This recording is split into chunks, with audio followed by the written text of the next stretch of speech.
Nella seconda giornata eccellenza arriva anche la prima vittoria per la Nebros che al Vasi di Piraino supera di rigore un'ostica ed esperta Leonzio ed incamera 3 punti che fanno subito morale e classifica. La squadra di Palmeri riscatta così la sconfitta di misura patita a vittoria dimostrandosi formazione capace anche di cambiare pelle. E sono proprio i locali a partire forte rendendosi minacciosi prima con Panzarella che al 10° di gioco costringe Caruso agli straordinari e poi con l'angolo di Petrullo sul quale Giaimo non arriva per centimetri nell'occasione Nebros che lamenta anche un possibile fallo di rigore sullo stesso Giaimo. Insistono i ragazzi di casa e al 34° arriva la rete che decide la sfida quando il signor Mastro Simone concede la massima punizione ai padroni di casa giudicando falloso l'intervento in area di campagna su Spanò.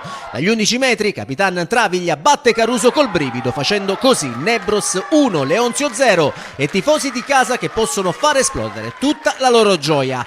Nella ripresa gli ospiti tentano la reazione ed è Montagno a provarci dalla distanza. Mittica risponde presente. La Nebros non sta a guardare e si fa apprezzare al minuto 55 con il destro secco di Travaglia dal limite che viene bloccato da Caruso. Poi la squadra lentinese torna a spingere, ma prima il destro di Frittitta al 66° si spegne sull'esterno della rete, mentre il doppio tentativo dei bianconeri al 75° nell'area della Nebros è murata dall'attenta difesa capitanata da Bontempo. Con i bianconeri in avanti alla disperata ricerca del pareggio, la Nebros avrebbe al 95° la chance per chiudere la sfida con Panzarella che però spara alto sulla traversa. La Nebros sale in classifica a quota 3 punti, rimane invece a 0 la Leonzio che incassa così la seconda sconfitta di fila.